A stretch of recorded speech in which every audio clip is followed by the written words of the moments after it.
Salam jumpa saudara sekalian, kebahagiaan bagi kami untuk bisa bertemu dengan saudara sekalian. Hari ini kita akan membahas tentang satu hal yang sangat penting sebagai orang percaya, adalah tentang Natal. Nah, hari ini saya tidak sendirian.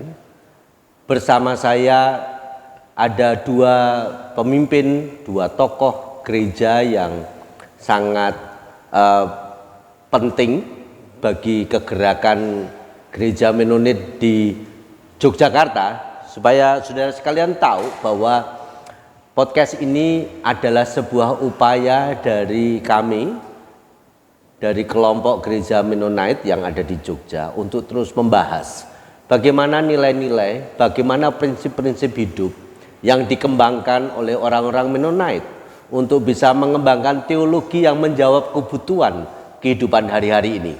Saya mau memperkenalkan dua sahabat saya pada saat ini. Yang pertama saya ingin memperkenalkan Pendeta Dr. Rudianto. Beliau adalah gembala dari GKMI Yogyakarta.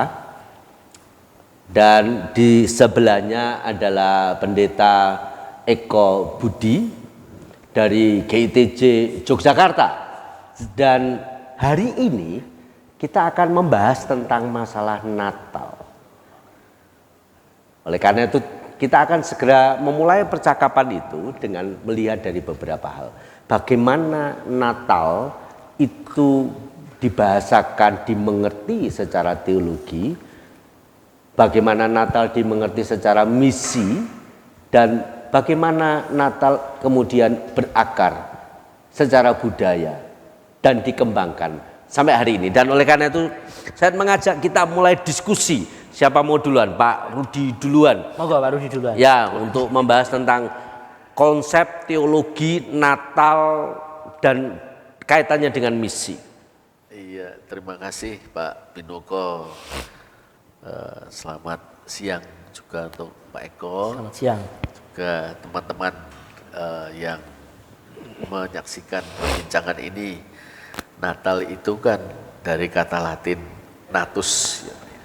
Natus itu kelahiran. Pertanyaannya kan kelahiran siapa? Orang Kristen atau kita ini mengimani ya kelahiran Yesus Kristus. Yang kita imani sebagai Sang Firman yang menjadi manusia. Nah, ini yang paling mendasar saya kira mengenai Natal, yaitu datangnya Sang Firman ke dalam dunia, yaitu firman yang menjadi manusia. Nah, firman yang menjadi manusia itu merupakan suatu bahasa, boleh dikata sebagai sebuah bahasa ilahi yang mau menyapa manusia di dalam pergumulannya.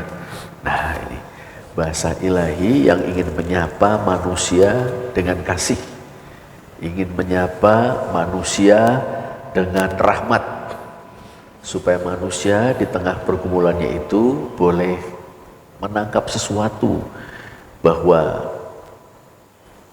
Allah yang hidup dan benar itu memang menaruh perhatian khusus kepada manusia.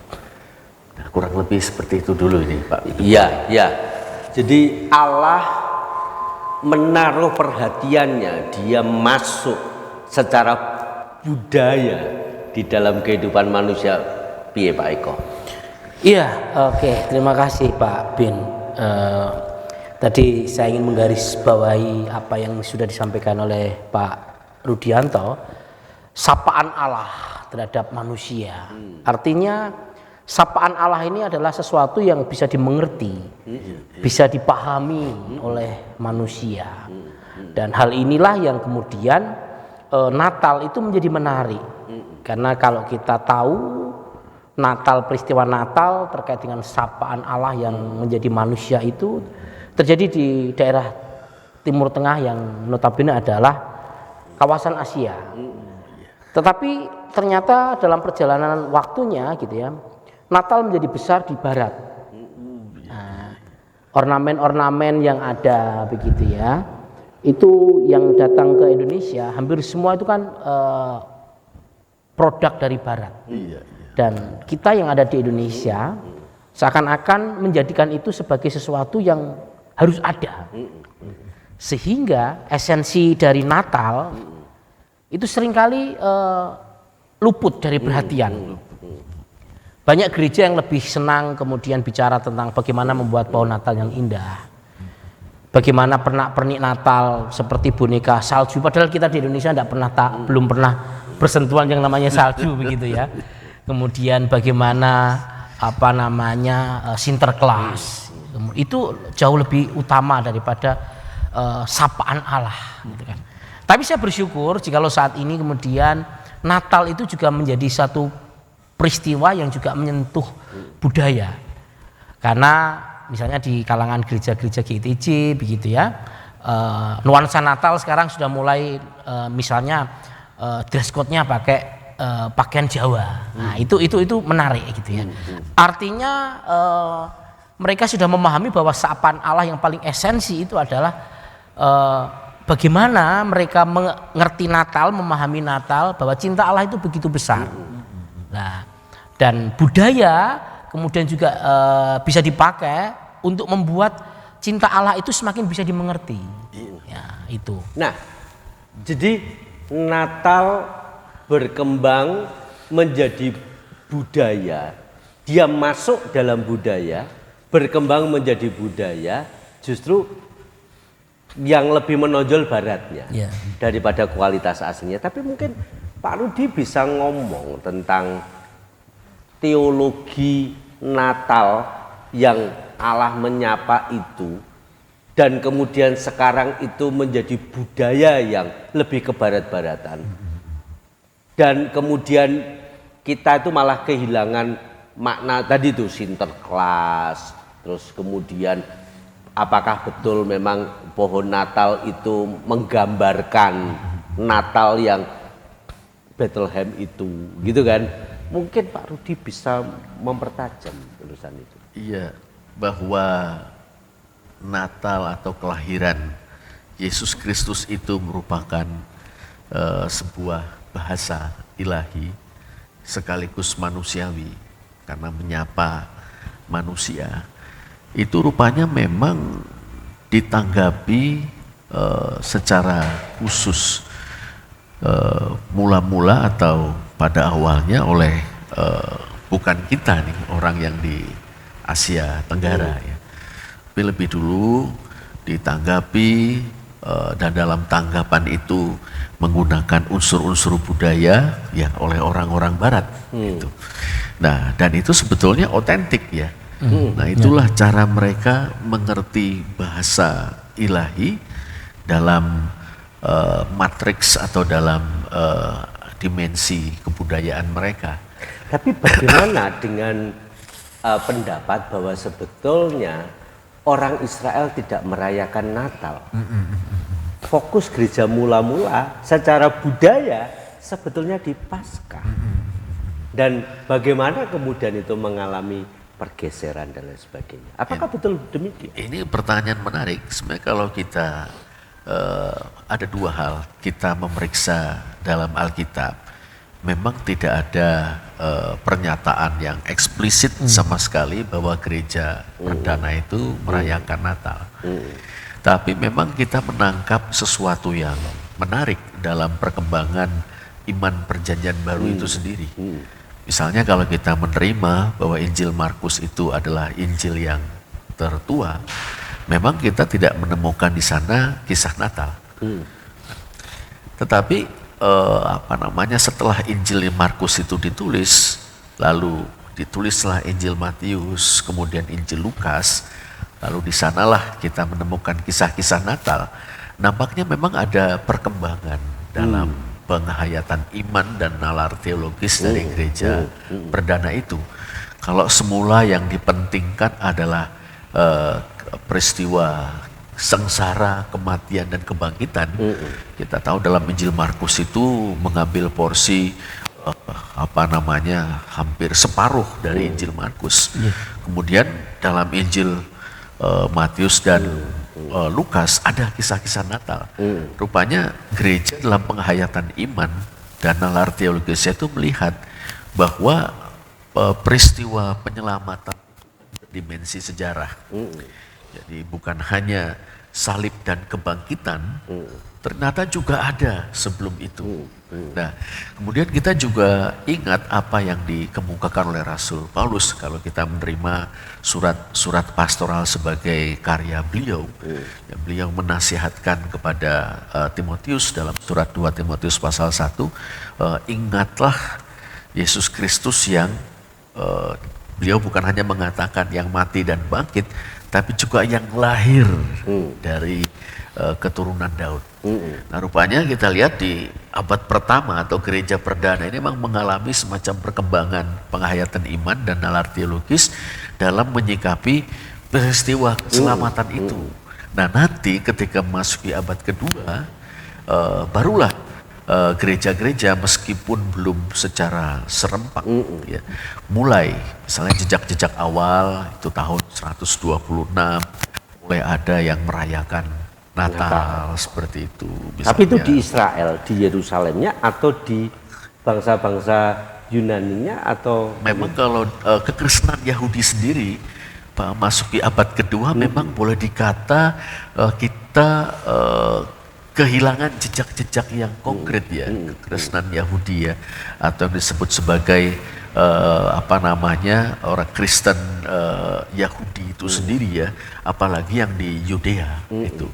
Nah, tetapi yang di sekitar mereka, misalnya di Antioquia yang notabene sudah merupakan campuran dan semakin banyak orang-orang bukan Yahudi yang percaya Yesus. Nah, disitulah mulai ada perayaan-perayaannya ya, termasuk nanti di Alexandria, di Roma tahun 180-an seperti itu. Sampai nanti kemudian ini menjadi suatu perayaan yang bersifat ya, atau bersifat ekumenis.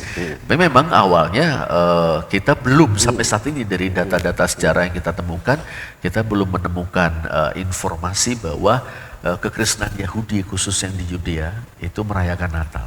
Tetapi yang menarik begini ya, bahwa ternyata penghayatan itu selalu terkait dengan pemahaman budaya atau pengetahuan yang selalu kita dapatkan dari budaya. Memang di awal tidak kepikiran mungkin ya tentang Yesus lahirnya, tetapi setelah ditulis dari awal penghayatan bertumbuh, budaya bertumbuh, ya menarik sekali.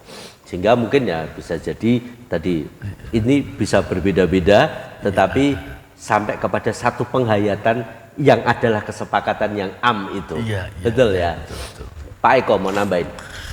Iya, saya rasa apa yang disampaikan oleh Pak Rudi itu menjawab apa yang menjadi percakapan kita pada siang hari ini. Artinya nalar teologis pun ketika itu bertumbuh itu sangat dipengaruhi oleh budaya. Mungkin saja begitu ya. Peristiwa untuk merayakan kelahiran itu di satu budaya menjadi tidak terlalu penting. Tetapi ketika berjumpa dengan satu budaya, katakanlah mungkin di Barat begitu ya, bahwa perayaan kelahiran itu menjadi satu yang sangat penting, sehingga akhirnya bertumbuhlah pemahaman-pemahaman itu. Tetapi lepas daripada itu, dari pemahaman-pemahaman yang ada, karena kalau kita berbicara tentang kelahiran Yesus itu kan akan selalu ada pro dan kontra. Ya. Bahkan ketika kita bicara peristiwa Natal saja gitu kan, ada beberapa teolog yang mengatakan bahwa ini adalah adopsi dari perayaan pagan gitu kan. Tapi ada teolog yang lain yang mengatakan enggak, ini perayaan Natal itu murni. Bahwa tanggal 25 Desember itu hari benar-benar Yesus lahir. Nah, itu kan itu. Tapi yang ingin saya katakan bahwa lepas daripada itu semua begitu ya, bahwa karya Allah, sapaan Allah itu benar-benar masuk dalam sejarah. Tapi kan begini Pak Eko, bagaimanapun juga pengalaman budaya pasti mempengaruhi, sehingga kemudian kita tidak bisa memilah mana yang, misalkan nih kita biasa sekatenan, gitu kan, dengan menggunakan berbagai simbol-simbol yang menyentuh hati. Bisa aja kemudian kalau kita bikin Natal kayak sekatenan, dengan menggunakan simbol-simbol yang menyentuh hati, dalam sebuah konteks masyarakat, ketika itu dipindah dan dianalisa dalam konteks yang berbeda, kemudian dianggap pagan juga. Iya, iya, iya. Betul ya? Betul, betul, betul. Jadi, tapi mungkinkah kita bisa melihat esensi yang paling penting? Karena itu tadi, budaya itu memberi rasa. Betul. Iya kan? Jadi, lambang-lambang apem mungkin di Papua tidak terlalu terasa. Iya, iya. Pada waktu sekatenan apem buat keroyokan karena ada punya nilai sendiri gitu kan. Buat masyarakat di Jogja atau masyarakat di Solo. Tapi buat masyarakat yang di lain mungkin tidak terlalu terasa. Nah, tapi kalau itu dilihat dari sudut yang berbeda itu bisa dianggap sebagai pagan juga toh. Iya, iya. Ya, karena itu terkait dengan selera. Gimana? Iya, iya. Ini menarik. Sepertinya memang kita diajak untuk melihat pesan Iya. utama. Iya. Kemudian bagaimana pesan itu diinterpretasikan oleh umat beriman dalam konteks budaya yang berbeda-beda. Iya. Nah, kalau memang demikian, berarti kan tugas besar kita yang pertama adalah menangkap pesan utama itu dengan sebaik-baiknya. Betul. Kemudian yang kedua adalah bersedia dengan rendah hati mempelajari bagaimana pesan itu ditafsirkan dan dikemas dalam budaya-budaya yang beragam. Iya. Dan yang ketiga, bukan tidak mungkin kita sendiri bisa mengekspresikan penghayatan akan pesan itu dalam budaya kita sendiri. Dan membangun budaya-budaya yang baru juga. Betul. Mengakomodasi budaya yang bertumbuh hari-hari ini. Betul. Iya. Iya.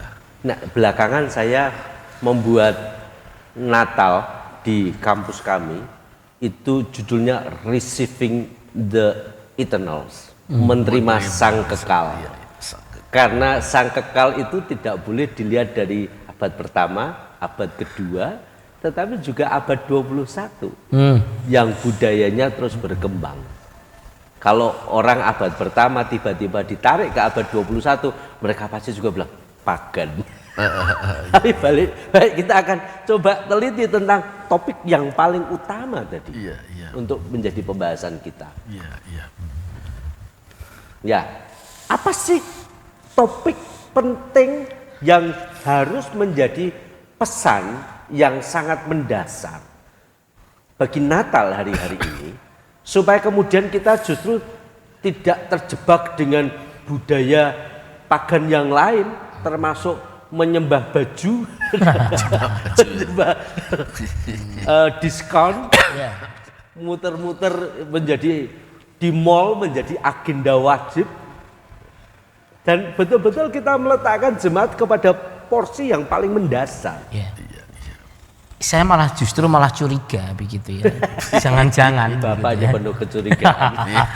Jangan-jangan begitu ya. Memang apa yang tadi Pak Bin sampaikan begitu ya, terkait dengan alih-alih kita harus menengok lagi di abad pertama, abad kedua gitu kan.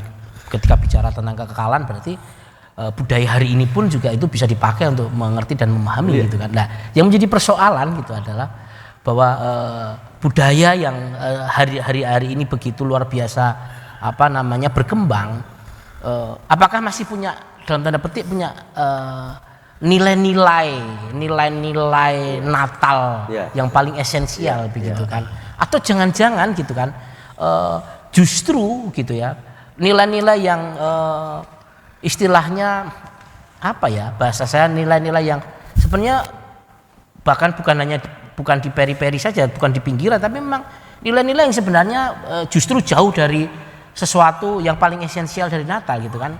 Ketika saat ini justru yang terjadi gitu kan tadi seperti yang menyembah baju lah, menyembah diskon lah, ya itu kan menjadi sesuatu yang jauh lebih penting gitu kan. Orang akan bertanya gitu kan di gereja begitu ya, contohnya sajiannya apa, menunya apa, itu bisa ribut.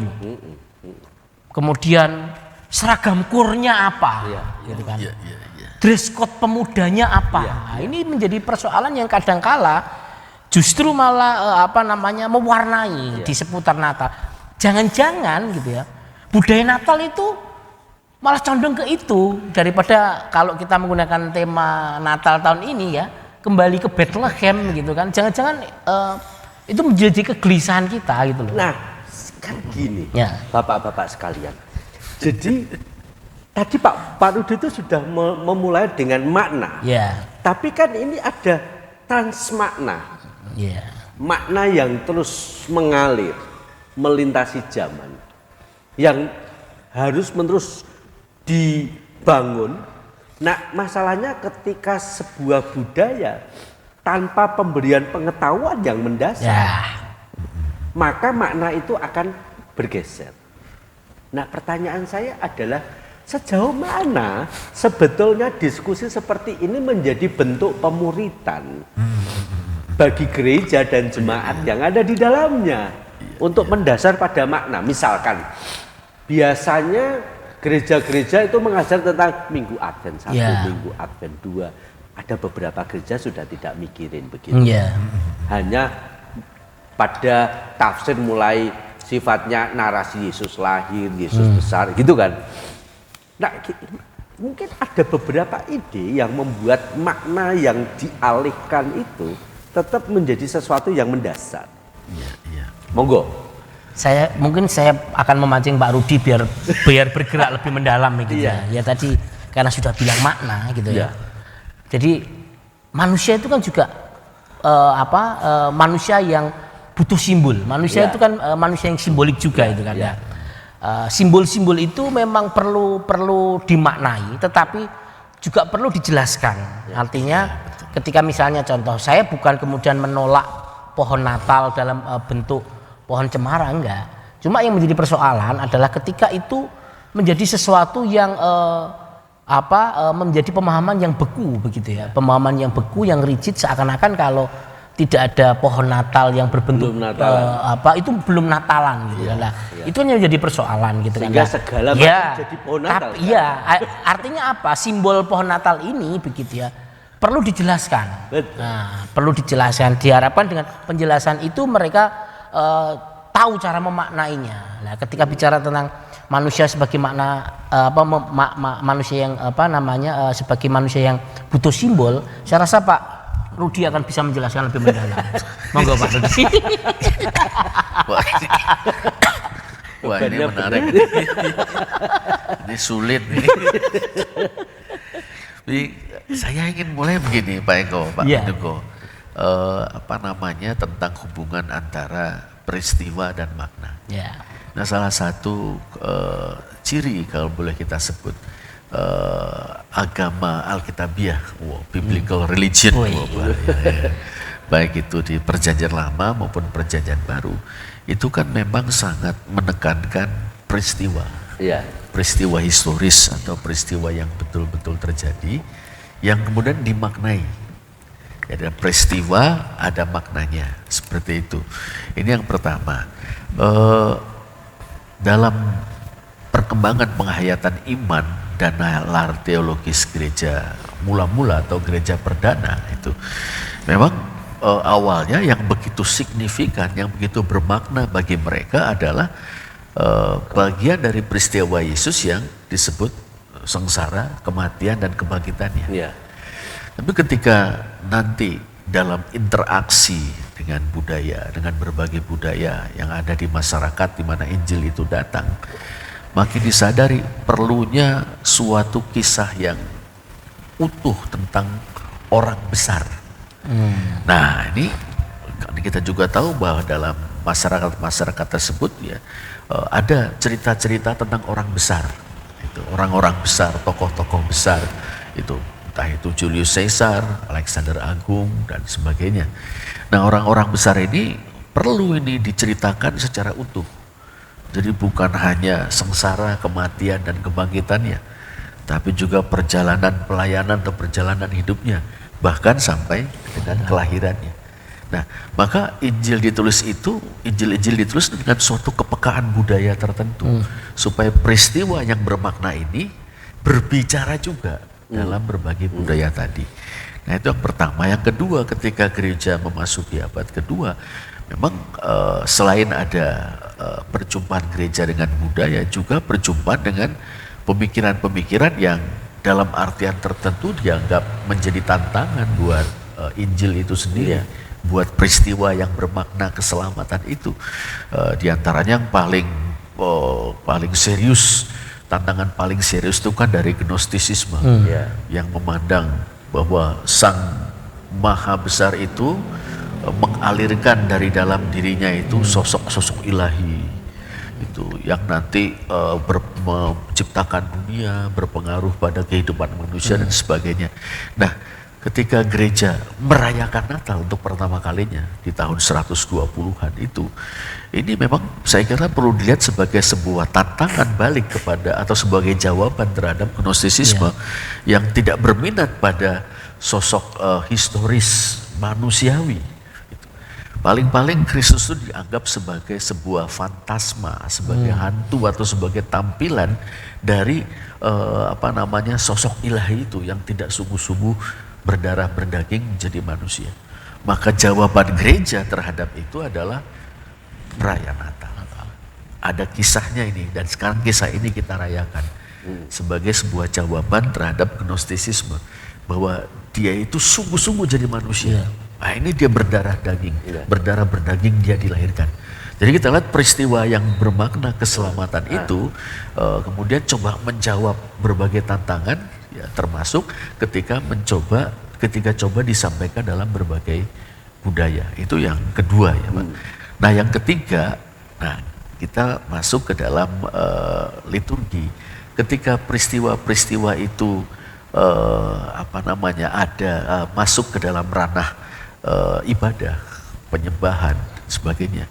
Justru kita lihat yang terjadi ini menarik, yaitu bagaimana peristiwa-peristiwa itu menjadi peristiwanya kita. Jadi liturgi itu adalah sebuah ekspresi untuk merayakan ini sebuah peristiwa yang penyelamatan itu bukan hanya terjadi dulu.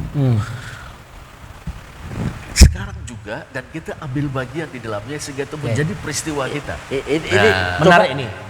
Sebentar, saya dulu. Oke. Ini menarik gini ya. Kalau kita tadi poin yang ketiga atau keempat liturgi tadi ya. Poin keempat kan, kita bicara tentang liturgi begitu kan. Yang menjadi persoalan seringkali begini.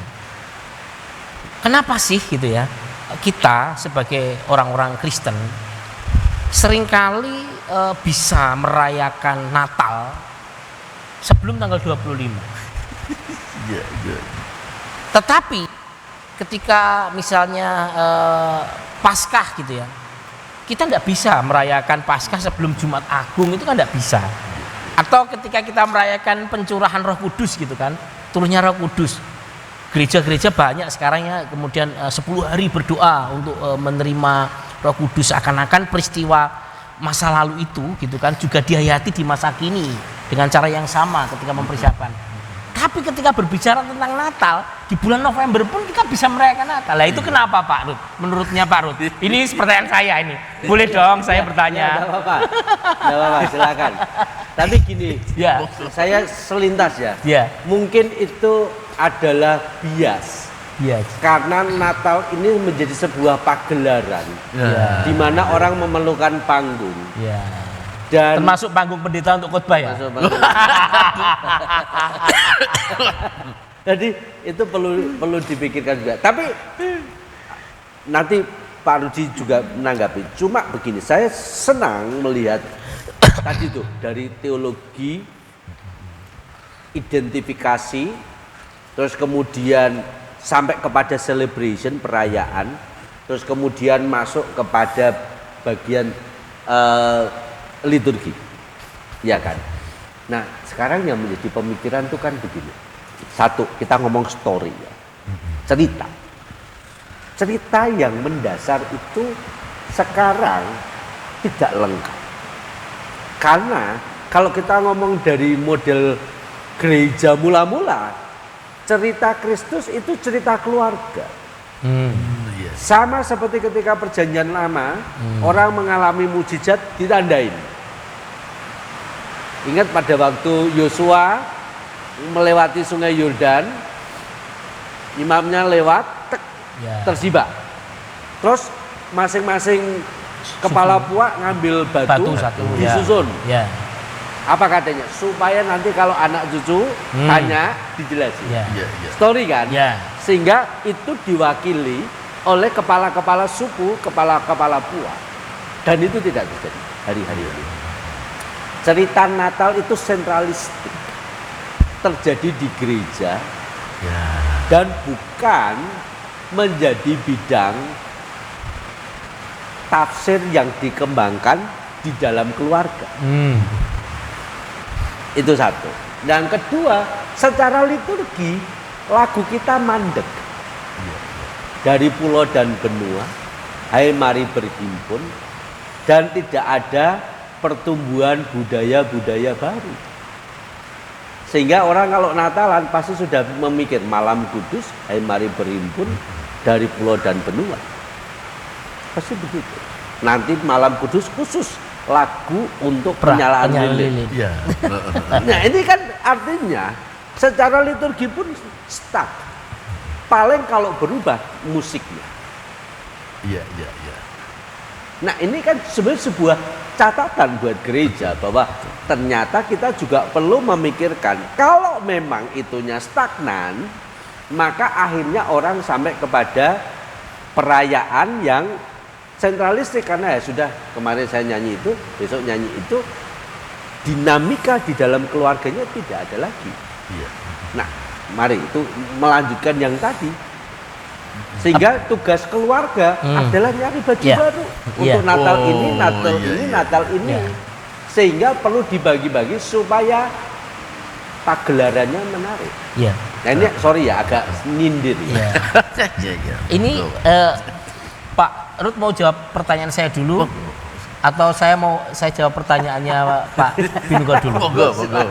Ya. Ya memang akhirnya gitu ya, perayaan Natal itu sentralnya memang akhirnya berada di gereja. Segala pagelaran, segala pertunjukan itu di gereja. Itu memang kenyataan yang saat ini ada.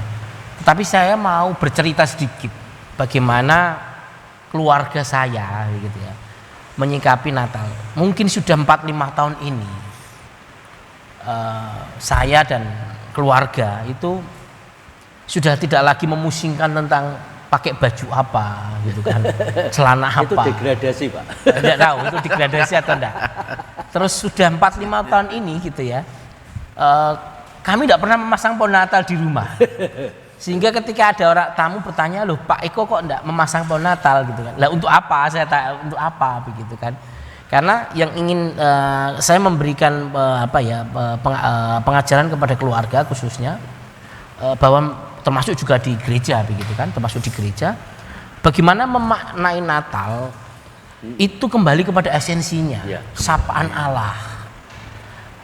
Sehingga di keluarga dan juga di jemaat kemudian saya tekankan bahwa sapaan Allah yang penuh cinta kasih itulah yang seharusnya kita hayati, kemudian kita hidupi dan juga kita hadirkan. Ingatan itulah yang seharusnya kalau terus boleh dijelaskan celebrationnya, perayaan dan liturgi yang berubah itu seperti apa? Ya berubahnya begitu ya. Contoh misalnya ya, kalau di awal-awal dulu begitu ya, selalu yang diributkan di awal itu tentang seragam lah, tentang makanan lah, begitu ya. Memang itu akhirnya pelan-pelan memang berubah gitu kan. Itu menjadi sesuatu yang bisa menopang, mendukung selebrasi begitu ya. Tapi mari kita jangan jadikan itu yang utama. Jadi titik tekannya itu bagaimana kemudian kita menghayati sapaan Allah yang begitu luar biasa itu kita hidupi, kita hayati dan kita rayakan bersama-sama. Kalau memang melalui seragam katakanlah itu kita bisa menghayati sapaan Allah, ya kenapa tidak gitu ya. Kalau melalui makanan kita bisa menghayati sapaan Allah dengan makan bersama begitu ya. Kita bisa saling bercerita, bercengkrama. Kita bisa merasakan sapaan penuh kasih dari saudara kita satu iman. Ya kenapa tidak begitu ya. Jadi titik tekannya di situ. Bagaimana perayaan Natal itu menjadikan kita menghayati sapaan Allah yang begitu luar biasa.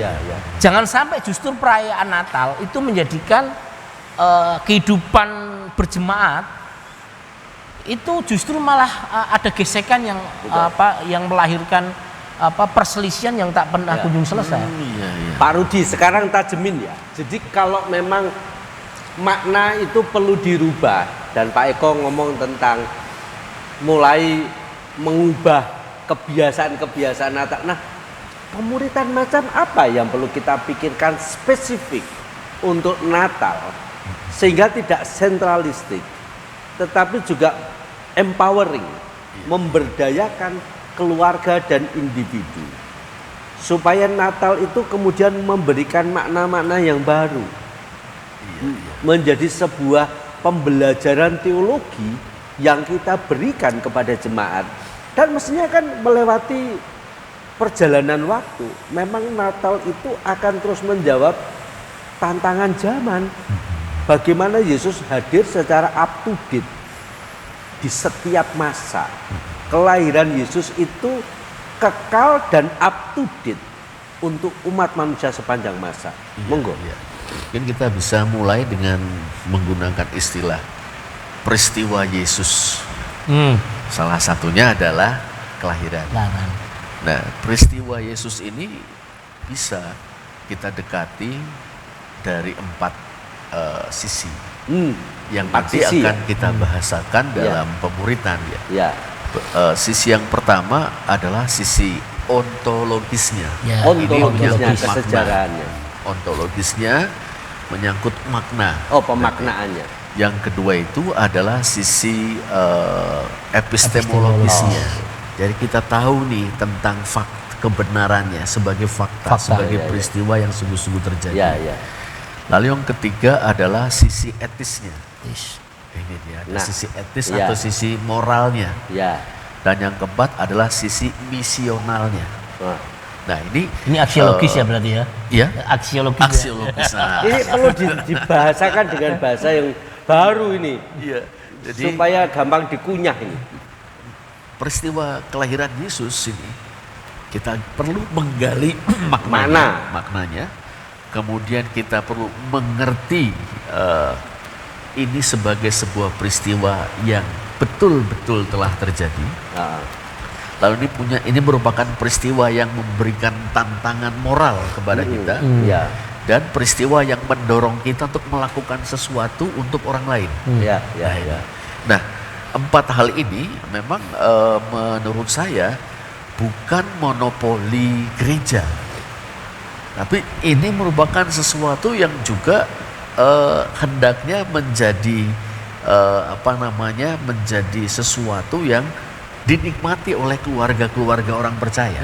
Nah, tapi 4 hal itu pun kan sifatnya akan terus berdialektika, terus berkembang. Betul. Dan itu harus disediakan sebuah proses pembelajaran untuk sampai ke situ. Ya, makanya kalau kita meletakkan peristiwa Yesus termasuk kelahiran ini dalam bingkai pemuritan, maka memang pertama mesti kita akui bahwa kita tidak bisa mandek pada satu titik. Titik-titik yang disediakan dalam kitab suci ataupun tradisi iman berupa kisah-kisah kelahiran Yesus itu adalah titik berangkat, bukan titik akhir. Misalnya kita menggali kisah Natal menurut Lukas misalnya yang penuh dalam suasana kesederhanaan, syahdu, kemudian ada sorak kegembiraan karena datang ke lahirnya juru selamat. Ini bukan titik akhir, ini titik awal yang mestinya menginspirasi, menginspirasi gereja, menginspirasi keluarga itu. Dan menggugah cerita-cerita baru. Dan menggugah cerita-cerita baru. Kita membuat cerita-cerita baru itu berdasarkan cerita-cerita yang jadi model di dalam perjanjian, dalam Injil-Injil itu Pak. Nah, jadi apa yang Bapak-bapak mau usulkan untuk menjadi sebuah acuan yang bisa dipertimbangkan oleh gereja hari ini? Kalau memang tadi mulai dari ontologis, epistemologis, etis, dan misional, peran, akibat, dampak. Nah, apa yang perlu kita pikirkan hari-hari ini supaya memang Natal tidak akan menjadi sebuah budaya beku yang hanya diisi dengan baju baru, pohon Natal, Sinterklas, tetapi akan terus bertransformasi menjadi sebuah cerita yang betul-betul menyentuh kehidupan keluarga dan gereja. Iya. Kalau menurut hemat saya, Pak Bindungko, itu kita perlu berani untuk menanyakan pada diri sendiri maupun keluarga, kita sendiri punya cerita Natal apa dalam 1 tahun ini.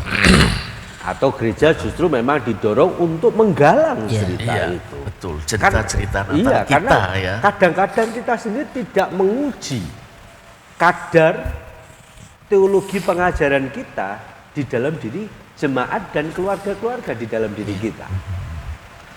Ya. Sehingga kemudian kita perlu kumpulkan itu menjadi sebuah pendekatan yang baru. Betul. Ya, saya ingin mengajak kita untuk melihat di luar tradisi gereja-gereja Protestan dan juga gereja-gereja Menonet. Saya beberapa tahun terakhir ini kan mengamati saudari-saudara kita Katolik di dalam merayakan Natal, gitu kan. Saya justru melihat mereka begitu ya menghayati Natal dengan cara yang dalam tanda petik cukup elegan. Artinya begini, saya kok melihat mereka jauh dari gegap gempita selebrasi yang bersifat selebrasi yang seperti kita lakukan itu bisa bukan dengan pembentukan panitia Natal yang jauh lama begitu kan. Panitia Natal itu kan biasanya terbentuk di bulan-bulan akhir Juli Agustus itu kan sudah terbentuk. Dan seringkali kan ini tidak adil. Paskah itu malah tidak pernah mendapat Paskah itu seringkali malah tidak mendapatkan ini ya, dadakan saja kan. Apalagi tradisi gereja-gereja Menonet tentang Pentakosta itu kan malah hampir tidak ada kan. Soalnya di beberapa gereja sekarang mulai muncul. Kembali lagi tadi saya justru ingin memperhatikan saudara-saudara kita Katolik, mereka merayakan cukup sederhana begitu kan. Mereka pergi ke gereja untuk ikut misa atau ibadah seperti itu. Sesudah itu mereka kemudian kembali ke rumah merayakan bersama dengan keluarga dan sederhana sekali gitu loh. Tidak jauh dari kata pesta pora begitu. Nah, itu justru menjadi pelajaran yang menarik buat saya begitu ya. Kenapa kita tidak bisa memulai seperti itu gitu? Ketika kita menghayati bahwa sapaan Allah yang begitu luar biasa, sapaan Allah yang penuh cinta itu pun gitu ya. Kita mulai. Oke lah, kita tidak bisa kemudian mengatakan, yuk kita tidak usah merayakan Natal tahun ini gitu kan. Semua semua dana Natal katakanlah kita pakai untuk kegiatan yang sesuatu yang bisa memberkati. Ya itu bisa saja ya. Tapi kalau ujuk-ujuk seperti itu saya rasa ya juga enggak baik juga gitu ya. Kita juga perlu pelan-pelan dalam arti kata memberikan sesuatu yang jauh lebih mendalam gitu ya, kembali kepada makna mula-mula Natal seperti apa, dan makna mula-mula Natal itu kita hidupi sekarang dan terus menjadi cerita-cerita baru yang semakin meneguhkan iman kita, sekaligus tadi menjadikan orang-orang di sekeliling kita bisa bertumbuh bersama, sekaligus juga sebagai sebuah kesaksian yang real gitu kan. Karena begini, saya membayangkan begitu, Natal yang penuh pesta pora itu kan juga menjadi kegelisahan juga toh. Iya. Menjadi kegelisahan bagi orang-orang di sekeliling kita sebenarnya kan. Jangan-jangan kegelisahan orang-orang di sekeliling kita itu karena kita terlalu foya-foya begitu ya. Nah, itu kan juga pertanyaan-pertanyaan yang perlu kita tanyakan kepada diri kita dan juga ke gereja. Perayaan Natal kemarin kita melihat tidak diperbolehkan. Tidak diperbolehkan oleh masyarakat. Jangan-jangan kenapa mereka tidak memperbolehkan? Jangan-jangan karena diri kita gitu kan. Karena Natal menjadi sangat eksklusif sekali, makan-makan sendiri gitu kan. Padahal di sekelilingnya mungkin ada orang-orang yang kelaparan katakanlah seperti itu. Artinya sekeliling tidak menemukan makna. Betul. Dari apa yang sedang kalau kita rayakan. Maknanya itu bisa kita transformasikan dalam lingkup dalam sekeliling kita gitu kan. Natal menjadi perayaan yang sangat menyenangkan. Orang di luar kita akan, wah kenapa sih orang Kristen tidak Natalan 3 kali 1 tahun gitu kan? Karena kami juga kena imbasnya gitu kan lah. Jangan-jangan itu yang perlu kemudian Jadi kita memang itu tadi refleksi dari ontologi, refleksi dari epistemologi itu sampai etis, sampai misional. misi itu baru dibawa ke sampai hari ini sehingga misinya mendarat kuat, sehingga makna itu teras dan itu harus dipush karena makna itu tidak bisa dipukul rata. Ya, Betul. betul. Semua orang punya story-nya sendiri Ya. yang harus dijamah dari perjumpaan bersama dengan Kristus melalui kelahirannya. Gimana, Pak? Iya. Kembali kepada pemahaman kita tentang sisi-sisi dari peristiwa Kristus atau peristiwa Yesus itu, memang kita ditantang untuk berani menjadikan peristiwa itu sebagai peristiwa kita. Ya. Peristiwa Kristus sebagai peristiwa kita yang memang nanti dari empat sisi itu membentuk jati diri kita. Ya. Itu dia. Nah, tinggal memang dalam keberanian itu kita kan tetap perlu istilahnya itu rambu-rambu. Ya. Supaya tidak semaunya juga. Nah, dalam hal ini gereja sebetulnya bisa memberikan sumbangan yang besar kepada orang per orang di antara warga jemaat maupun keluarga-keluarga, yaitu panduan gimana ini supaya peristiwa Kristus dalam hal ini Natal menjadi peristiwa kita masing-masing, peristiwa keluarga dan peristiwa bersama. Maka tetap menurut saya gereja berperan memberikan interpretasi atau penafsiran yang baik ya, penafsiran yang menolong. Ya. Di samping itu adalah liturgi. Dalam hal ini saya cenderung melihatnya dari sisi simbol. Kita memang punya problem, Pak Eko dan Pak Binuko. Kita ini kan memang dari lahir dari gerakan reformasi. Yang mesti diakui reformasi kita itu lebih keras daripada Luther. Nah, di sini kita masuk sedikit diskusi tentang dua prinsip dalam mendekati Alkitab yang berbeda di antara kaum Lutheran dengan kaum Calvinis dan Anabaptis. Kaum Lutheran itu punya prinsip namanya normative principle, prinsip normatif. Dalam prinsip normatif itu, apa yang diperintahkan oleh Tuhan untuk kita laksanakan dalam ibadah, ya lakukan. Kalau tidak diperintahkan, tapi tidak dilarang, ya nggak apa-apa kita lakukan, asal itu menolong kita dalam menghayati iman kita. Ini prinsip normatif. Makanya dalam gereja ada reformasi di Luther itu tidak ada orang membuang patung-patung, membakar patung-patung dan membersihkan gedung gereja dari berbagai unsur Katolik. Tidak dilakukan dalam reformasi Lutheran. Tapi dalam reformasi yang bercorak reform 1521 yang dimulai di Jenewa, di mana di situ juga ada orang-orang yang nanti menjadi Anabaptis. Itu yang dipakai adalah prinsip regulatif prinsipal. Regulatif prinsipal itu lebih ketat. Yang diperintahkan dalam kita wajib dilakukan, nggak bisa ditawar. Itu regulatif prinsipal. Yang tidak diperintahkan meski tidak dilarang juga tidak boleh dilakukan. Maka pada tahun 1521 itu di gereja katedral Grossmünster di Zurich, itu orang mengeluarkan orgel, alat musik, kemudian patung-patung semua dari gedung gereja dibakar di halaman gedung gereja. Ini karena ini nggak diperintahkan dalam firman Tuhan. Nah, Luther di Wittenberg mendengar informasi itu marah. Ini orang-orang fanatik ini, nggak bukan kok gini nih. Nah, sampai sekarang ini memang sangat terasa dalam sejarah reformasi, baik Reform maupun Anabaptis itu pusatnya adalah pada membaca dan mendengar firman. Bahkan alat musik pun orang-orang Anabaptis dan Calvinis itu baru menggunakannya ketika masuk ke abad 18, Pak. Jadi selama 2 abad setelah reformasi dalam ibadah cuma nyanyi, tidak ada alat musik. Nah, ini kita belum bicara simbol-simbol yang lebih jauh ya. Yeah. Tapi dalam hal ini saja terjadi sebuah pereduksian yang luar biasa.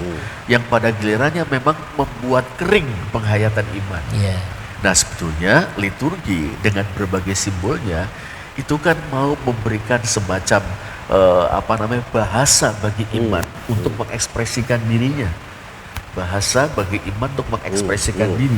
Jadi bukan, dan itu menyangkut juga perasaan, estetika, penglihatan, bukan hanya pendengaran, penciuman juga gitu kan.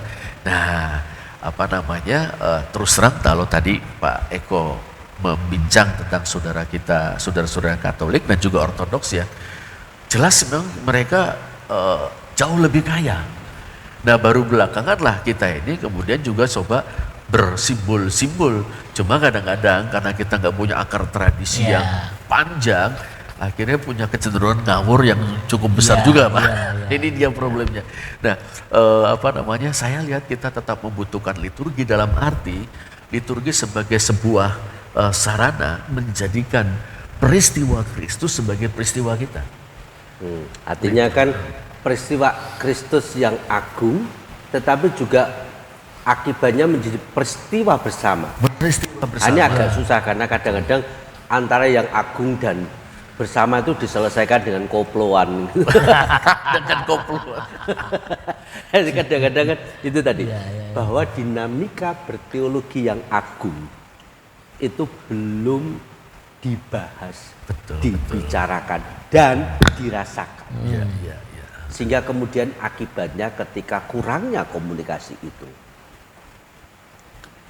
pertandingan antara normatif dan regulatif itu akan terus terjadi. Betul. Kita perlu bridge untuk itu. Ya. Perlu jembatan. Perlu untuk jembatan. Mendiskusikan itu. Betul. Ya. Jadi kita sudah hampir sejam untuk membahas ini. Mungkin kita bisa memberi beberapa panduan basic sebagai bagian dari diskusi kita hari ini tentang ngomongin Natal.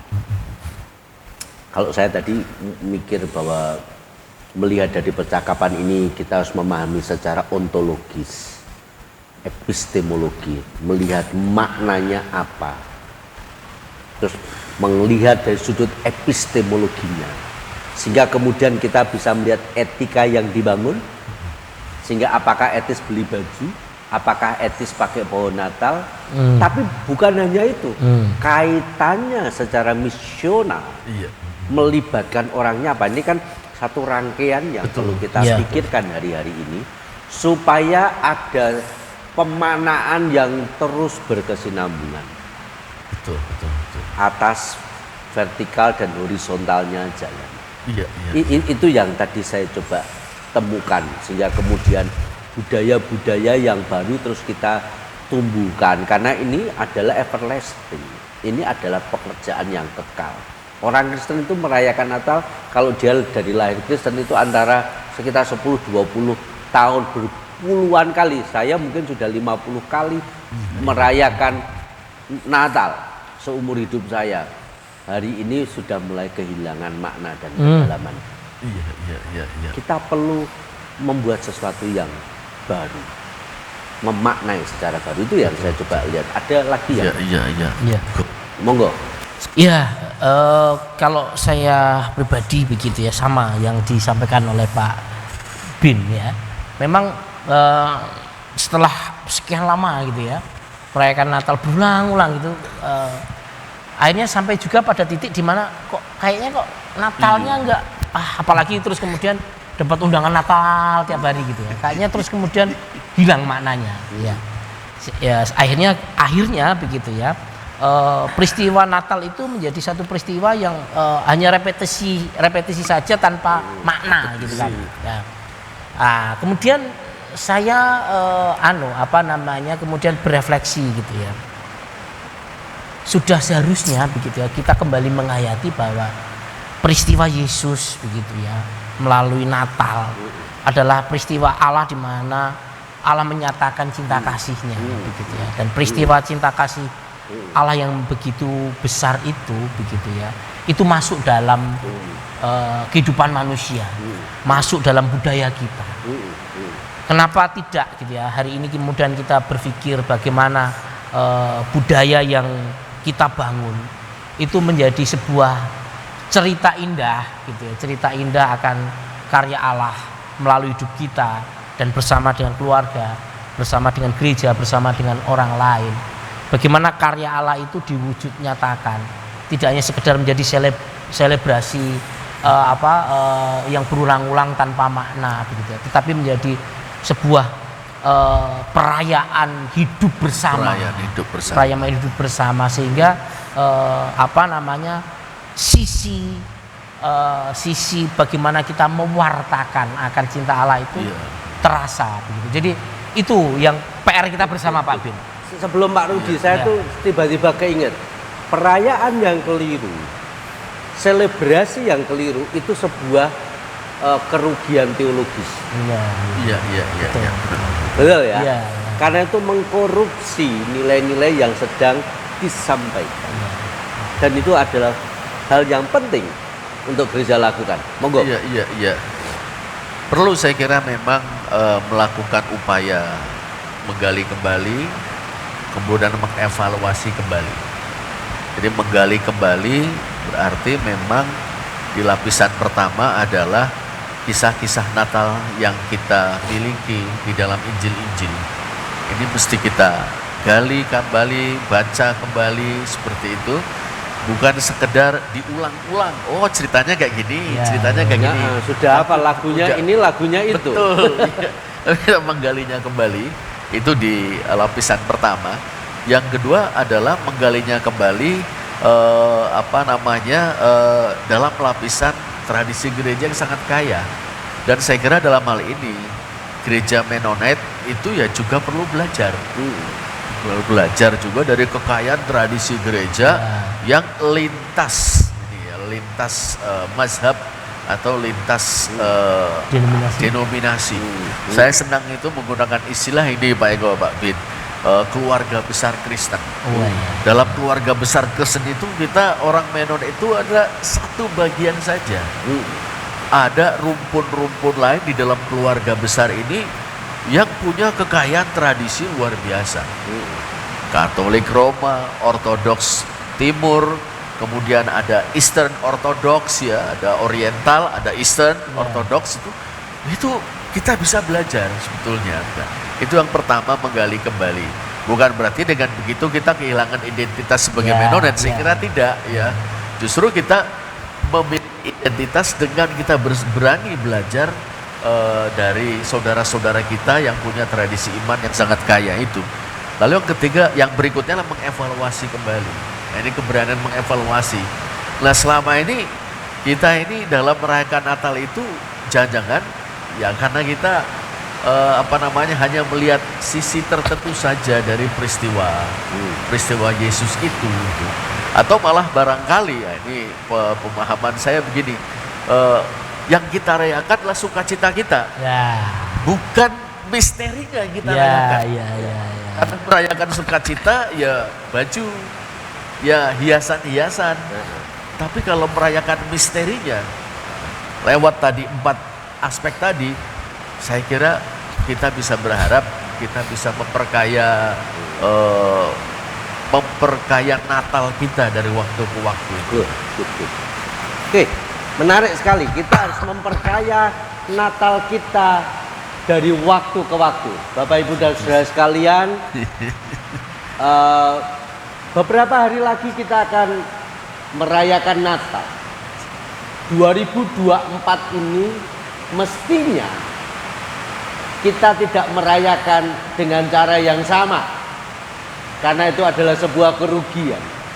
Natal mestinya menjadi sarana bagi kita untuk mendidik baik keluarga kita, anak-anak kita, dan mendidik gereja kita untuk terus menghadirkan Kristus yang telah menjelma menjadi manusia secara historis, agar mereka yang percaya kepadanya tidak binasa, melainkan beroleh hidup yang kekal. Oleh karena itu, bagi saudara yang merayakan Natal, pastikan Jangan baju, jangan masalah perlengkapan penghias yang menjadi pokok pemikiran kita atau fokus perhatian kita pada perayaan Natal. Kita tadi sudah membahas banyak, dan oleh karena itu pesan kami, jadikan 2024 ini sebagai masa di mana Natal dirayakan dengan penuh makna.